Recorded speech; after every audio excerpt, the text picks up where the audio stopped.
Economic and Financial Crimes Commission, EFCC, Abdurrashid Bawa, who traveled for lesser Hajj with his wife, children, parents, and other family members about a month ago.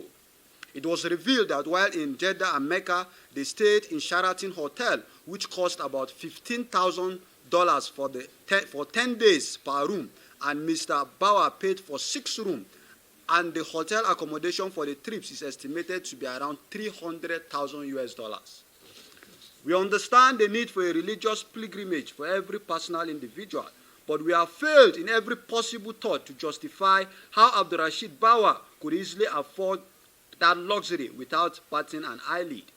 It is of great concern to everyone how the chairman of the Economic and Financial Crimes Commission, EFCC, would opt in for such a luxury that was not funded by the government, even with an obvious knowledge of what his monthly take-home is. An agency like the EFCC is built on accountability and frauds at fund mismanagement, embezzlement, and other vices. If the chairman is therefore found wanting in any regard to the transparency of such trip funding, are we not making a huge mistake as a nation still having him in the position of power? It therefore remains no proper justification for the career of spending.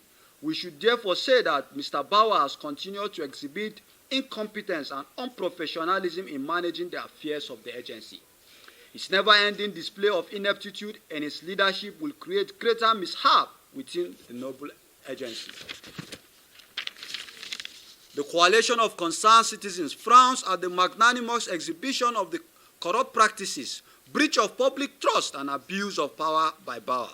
Mr. Bawa needs to come clean on the way and manner he has prosecuted the anti-corruption fight, and should therefore explain how seized assets by the EFCC are being sold without adherence to due process, which exclude all forms of kickbacks gotten from such process.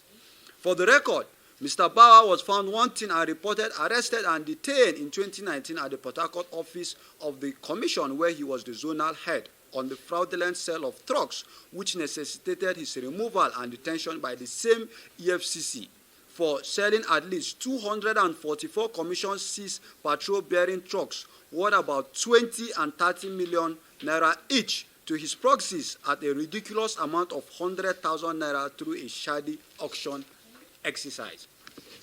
Also recently, a Lokoja High Court convicted and ordered his arrest and committal to Kuje Correctional Center until he purged himself of the contempt. Nevertheless, he proceeded to harass, investigate, and persecute those who secured these rightful orders.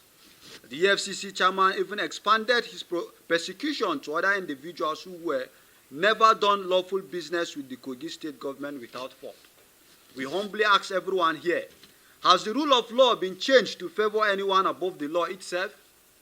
Is Bawa's primary role as EFCC chairman meant to help Treasury looters evade justice? What is the essence of an anti-corruption chief who actively promotes sleaze? A disregard for the law still remains an offense, the highest of this great nation. Since Mr. Bawa is not above the law, why should he ridicule our judiciary before our